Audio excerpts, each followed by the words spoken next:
जय जगन्नाथ सांग मैंने मुझे आपण प्रिय सिपुन स्वागत कर मो फास्ट मिनी ब्लॉग को। तो मुझे सका फास्ट उठिकी टी दांड पटू पलि आसली देखा आज पाग केमती अच्छी। तो मुझे देखार तो बहुत भल अच्छी। तो मुझे डेरी नक फटाफट बाहरी पड़ी गाधेवाई। तो मुझे गाधे पाधे रेडी होगी ड्यूटी की बाहरी पड़ी। तो से भितर भाई भी रेडी हो पड़ा।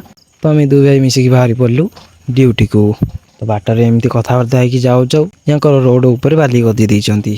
कैसे कैसे लोग रहते हैं यार। रोड उपर एमती बाली गदी देले लोके जिबे केमती। तो हमें बहुत कष्ट मष्ट करी सेठू बाहर की तो पलि आसिलु। तो भाई से कथा छाड़ से विषय कथा नहीं आम आग को जावा। तो आम एमती सकाळ सुंदर व्यू को एंजॉय करी जगह उपर आम आसी पहुंची जाइथिलु।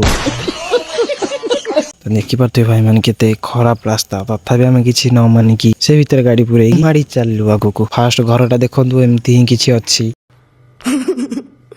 सांग मैंने गोटाए वीडियो तो सब कवर करी हेबनी। तो मु यार नेक्स्ट पार्ट रे ही देखेबी। तो रोची जय जगन्नाथ देखा पुणी नेक्स्ट ब्लॉग रे।